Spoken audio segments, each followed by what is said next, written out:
You guys do that a lot with deals where it's just like, oh, we'll do this one and then it will, like you said, parlay into another bigger we'll one. do another deal. Yeah, because I don't need so what I'm doing right now is essentially active management of my money. Right, Neil and I are actively, when we do projects, sometimes we're actively managing, and there's things you can passively manage.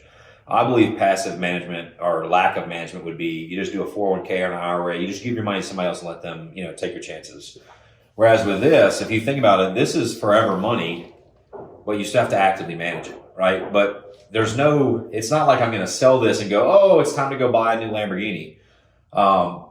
This is money that's earmarked for investment, right? This is earmarked for investment for forever. This is also a baby investment. Yeah, this is probably the smallest house I've done in a while. This was a favor. This was a favor. Yeah, this is the smallest house I've done in maybe 7 years. But most of the houses are $1 million plus, right? So I'll take this money and I'll get a return on it. So I'm actively managing this money. Let's say I turn a 15 or 18% return on this by the time I exit it. So, let's say in 4 months, turnkey, I can turn, let's say 15% in 4 months. Well, if I could take and go and reinvest the money in another 4 months, turn another 15%, now I've taken the same money and turned a 30% return in 8 months. That's great. Right? The better that I can, and when you're in this specific example, the better that I can flip this house and the quicker that I can do it, more efficient I can do it, then I can compound the return, right? But the goal with this money is just to find another project to put it into, right? The goal is not for me to go buy something. This is just, investment. Now, if you do it that quickly, are you going to do like a like-kind exchange? Or? Yeah, just a like-kind exchange it to another property. That way, so we mitigate some of the taxes.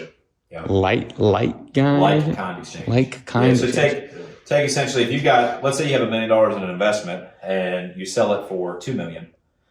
And a piece of property, and we take that $2 million, the full $2 million, and we buy another property for $2 million. I wouldn't pay taxes on any of the gain. So you take that money and put it into you work with a real estate attorney, and it goes into their trust into a trust, and then it'll sit there until you close on the next property. So you never touch the money; it never goes into your account. So you avoid capital gains. Yeah, consult your attorney and your accountant, but and that does change. Those things change. And there's some. It's a nuanced process, so definitely make sure you do it the right way. But yeah, so you again, what we want to do is you're not really avoiding tax; you're delaying paying tax. Because at some point, you're not making a profit. You're just transitioning an investment into another investment. It's like transitioning one stock to another stock. It's the same. Yeah, so we're taking whatever the return is on this, that's fine, but I'm literally just taking whatever that number is and rolling into another deal. So like you get a retirement account. If you take money out of a retirement account, you have to pay taxes on it. But if you leave it in the account, you don't pay taxes until later when you start taking the money. When you're older, Yeah. So, but yeah, that's the plan. And you can't just wait till you sell a deal to go, okay, well, what's the next deal? So you start to get a network, and I've already got 5, 6, 7 deals in my head right now that I'm going, okay, I should have this deal done in this amount of time. It should take this long to sell.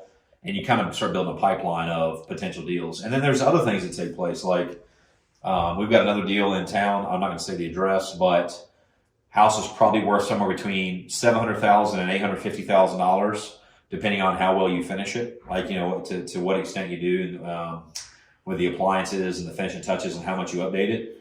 But I think I can pick the house up for a third of that. Literally, I actually probably get the house less than I bought this house for. But the caveat, the asterisk to that is that I think there's $300,000 of work that needs to be done to it.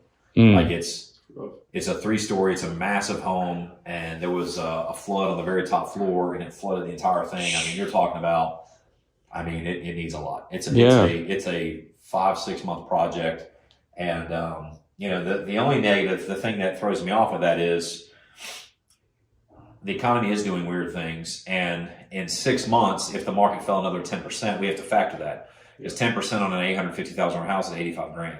So we just got to make sure up front that the economy, the Fed, these other factors that change don't erode my profit. Yeah. So when I look at a deal that takes that long to finish, on my end, it might be a situation where, hey, maybe I wholesale this deal out to somebody else. Maybe I'll let somebody else do it. So, maybe I find another person that's willing to take the deal on. I've got it turnkey for them. I turn a small amount of profit up front just to turn the deal to them. I'll buy it, I'll put it under contract, and then I'll sell it to them, and then they're going to be the ones that do all this stuff. So they'll get the big payday at the end, and I'll make something small at the beginning just to throw them a bone. So you start to build a network where you can start getting a series of homes kind of lined up. Yeah, like a pipeline. It's a nice pipeline, and some things I do want to take on. It's a solid deal house, but I may not have an appetite for it, right? And so I can pass a solid deal to somebody else and do somebody else's solid and let them kind of take it on. So. Yeah. There's a lot of ways to make money in real estate. I've never been the guy that prefers the fix and flip. I like buy and hold. I like cash flow. I like revenue. I like the properties you buy are already nice properties in vacation areas too. Yeah. I do a lot of like oceanfront, waterfront, lakefront. I like a more buy and hold method. Fix and flip, wholesaling a deal, all those things, they just get you paid one time, right? Whereas, here's another angle to look at it. Let's say that I sell this house one time, and let's say my profit margin on this house, let's say that I turn $80,000 in profit on this house, right? Selling it one time. I already told you I could turn $72,000 a year annually running as an Airbnb, VRBO, short-term rental, STR, right? So if I can make 72 grand a year annually, why would I sell it one time and make 80K? Yeah. So the lower that number comes, because this one's a perfect STR based on where it's at, the lower that number comes from my exit, I can start to make my exit every single year and still maintain the property and still own the property, right? And, so you start to look at it and go, why would I not just do it? And then you got to think, there's some negatives with an STR. It literally requires active management. We've got guests coming in, checking out. The units have got to be turned over. It requires a lot more work.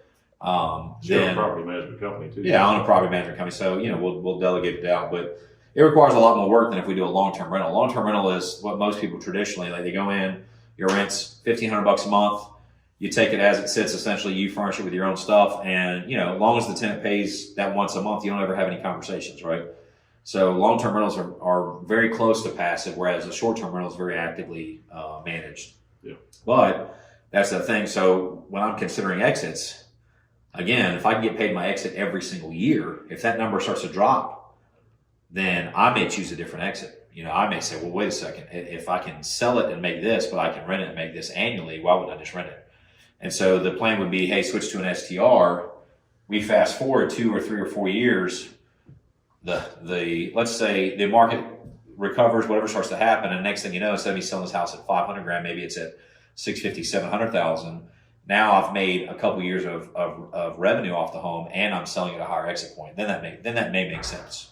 And then again, what am I doing? I'm only taking and selling and repositioning into another house, another commercial property, whatever. Yeah.